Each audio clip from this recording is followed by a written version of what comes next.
heybk with Ofer Cohen. Wait, can I put my feet up then? We just walked into the studio and she immediately asked if she can put her feet up. That's what I'm doing. Is that okay? Yeah. Okay. No, it's perfect. Ah, It's perfect. deep breath. So, where do we start with Karen? We got into the studio and I kind of felt like Karen is going to actually interview me. Well, since we're here to talk about Brooklyn, we'll talk about my No, stuff. we're here to talk about you. Oh, really? Yeah. I'm Ofer Cohen. Today I'm sitting down with a key force behind the Brooklyn experience, Karen Auster. During the past 2 decades, her Dumbo-based marketing firm, Auster Agency, has been involved with projects that have shaped the current Brooklyn identities. I often say I would do this job for free. I just love creating experiences. There's nothing like creating something and watching people love it. I only do projects that I love, and that's super important to me. I will only accept projects that I really feel that can be either launched with meaning or you're transforming something that means something and making a difference. It all started 30 years ago when Karen got the Brooklyn buzz. I had been living in Italy, and I came to have an ice cream on Montague Street. And I walked to the promenade, and I said, I want to live here. And that was the beginning. And I fell in love with it. I fell in love with the people. I mean, of course, Brooklyn Heights and that view. But everywhere I went, I loved Brooklyn. And that's where I knew I was going to stay. And I meandered around. And I remember being a pioneer in Borum Hill. I remember when the in-laws said, wow, you're going to move here? Karen was born in Brooklyn, but she grew up in Long Island. It was her role as a mom that sparked her first big launch.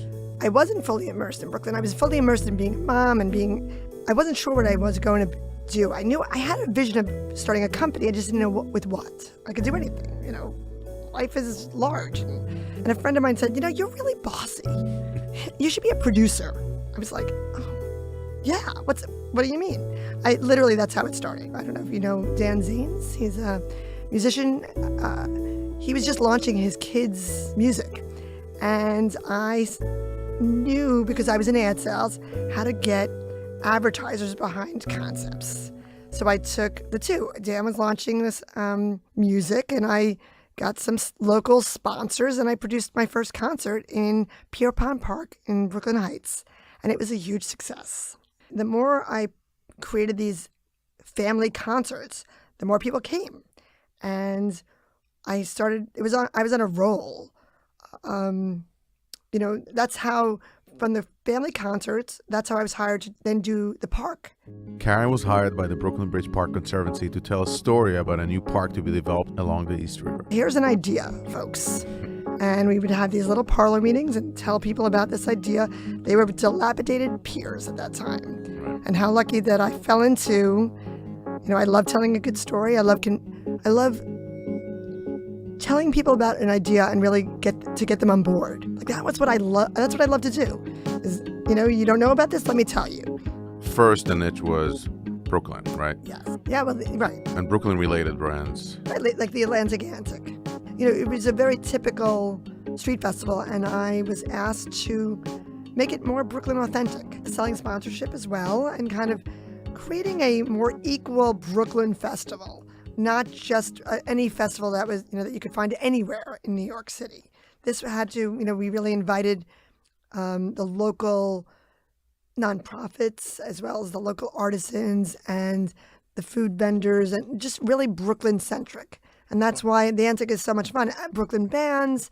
I mean, I often would say when I would produce the Antic, it's really a great showcase of Brooklyn because it's a myriad of cultures. Everyone's happy. It's like the perfect world.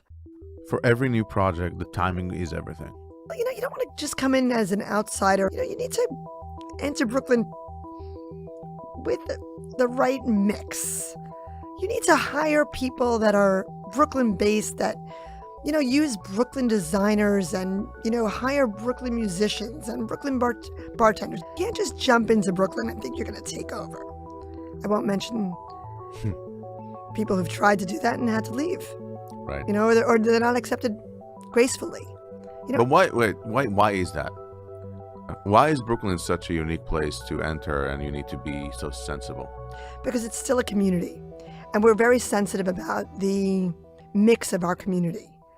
And I hope, and I am hopeful that we continue to be sensitive about the different cultures that live here and the different talents that are found here. That's what makes Brooklyn different than the rest of the cities.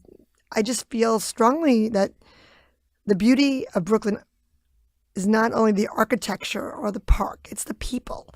I've always said that from the minute I landed, and all the little neighborhoods that I've lived in ever since. There's authenticity. That word is what people are craving. There's a lot of, I'm on social media, I do social media, but a lot of that is not real. Right. It's curated for perfection. And that what I love about Brooklyn is that we love its imperfections too. And we embrace that.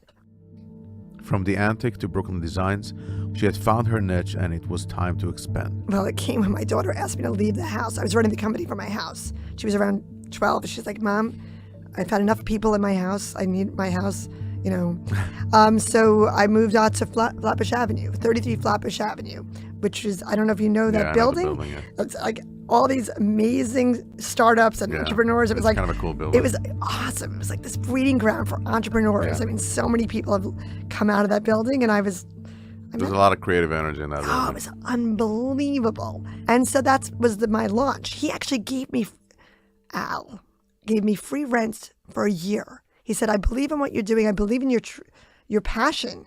I was like, I don't know. I don't want to leave my kids. He's like, no, come. And That's gave amazing. It is amazing. It was beautiful. He was so kind. And so that was an easy segue because, bottom line, love free rent, and just grew from there. And more recently, I guess my niche is real estate. I forgot about another really exciting launch that I did. I'm sorry. Because, I'm sure you know about Domino Park. I forgot. Right. Yeah, I mean, that park is unbelievable also. So, I mean, I was there. I was waiting for you to bring it up. Oh, sorry. Well, it's funny because I'm actually thinking about moving over there. That's something I've actually considered because it's really cool and really fun. And Domino Park was a beautiful launch. I mean, they did it right. Two Trees gets it. They really got it right. I mean, architecturally, it's interesting. It's for the kids, it's unbelievable. And Takasina in there is delicious. And with that launch, which was even more exciting, I was heading out to Barcelona. And I was in a Park Güell, on the top of a Park Güell, and I saw all these musicians playing throughout the park. So I called my staff and I said, we need to find a company that in Brooklyn that will provide us with all unique kind of musicians. And that was kind of fabulous. That was a great, we did that for the opening, was to have all these different kind of musicians all over the park. And just, that was a really amazing day. Yeah, it was a really nice evening. And just also to see that, private developer is actually building a park and does it so well. It's kind of a rare. Yes, they really do it really well. I mean, they really do it beautifully. And the Valentis Jane's Carousel is beautiful. And what they touch is well done. Now that her kids are grown, Karen's taking on jobs outside of Brooklyn, but there's a common thread in all her events. We know millennials love experiences. Right. Everyone's craving authentic experiences. Well, I mean, it's basically because with technology and social media, we're lacking experiences. Brands not only need proper creative, but they need to tell their story.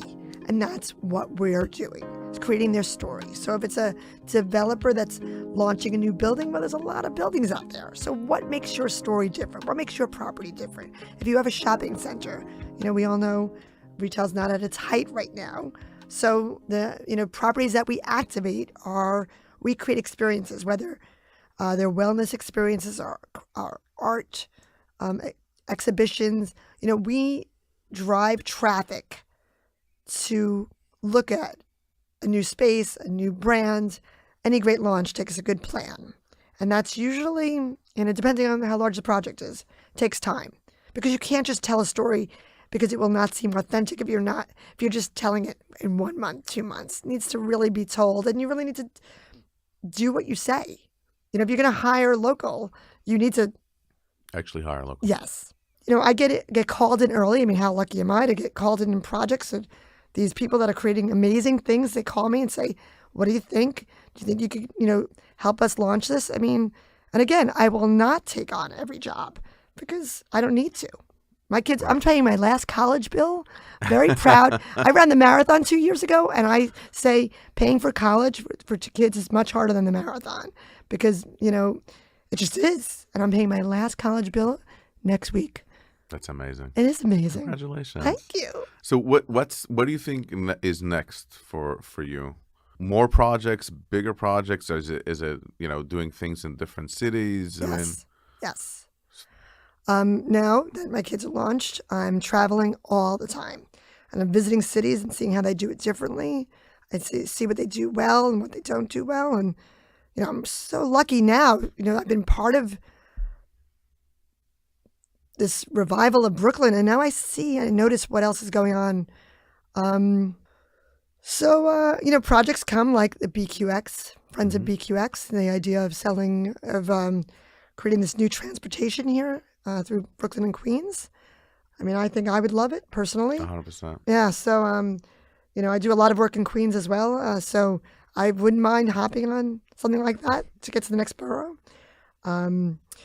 So it's exciting to see and listen to visionaries and be part of what visionaries want to bring.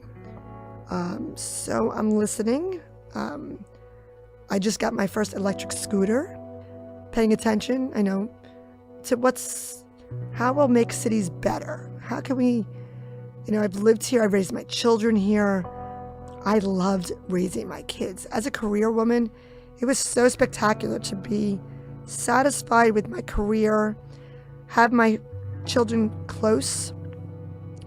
So I want to make living in the city better. So how do we improve the quality of life here? And whether it's bringing new modes of transportation, quality of life is really important. And I didn't, my head was down for some of it because I was working hard on raising my kids. I was really in the weeds. I now see clearly because I don't have to be in the weeds anymore. Right. And so I want to make it a better city for others. I want to help other women and families, but in particular, I do have, I like to help other women because it's complicated to raise kids, be very present for your kids who need you, and have a successful, thriving career. What can we add to this city or change within the city? And that's where I see myself kind of pioneering, kind of moving in that direction. Okay, what am I most proud of? Probably. I live in Brooklyn Ridge Park. My office is in Dumbo. I walk to work, and I do feel a sense of pride in being part of it. And Brooklyn Ridge Park is so beautiful. And when I walk in the park, I do look up at the sky and I do say, this is amazing how far I've come after 30 years, moving to Brooklyn. There's one thing that we always ask, but I don't know this part. It's tell us something nobody knows about you. No one knows? Well, you probably don't know. Okay, here we go. Did you know that Louis Auster invented the egg cream? And that in my family, it's folklore that he's my great uncle. Wow. I was born in Flatbush, and being a Sicilian and Jewish, I'm very, part of the fabric of Brooklyn. And Louis Auster invented the egg cream, and that's my uncle. That's amazing. Yeah. See? There you go. That's a good story. Thanks. Thank you, Karen. Thank you. You're listening to Hey BK, the podcast about the people behind Brooklyn's transformation. You can find us at heybk.nyc or wherever you get your podcast. I'm Ofer. Thanks for listening.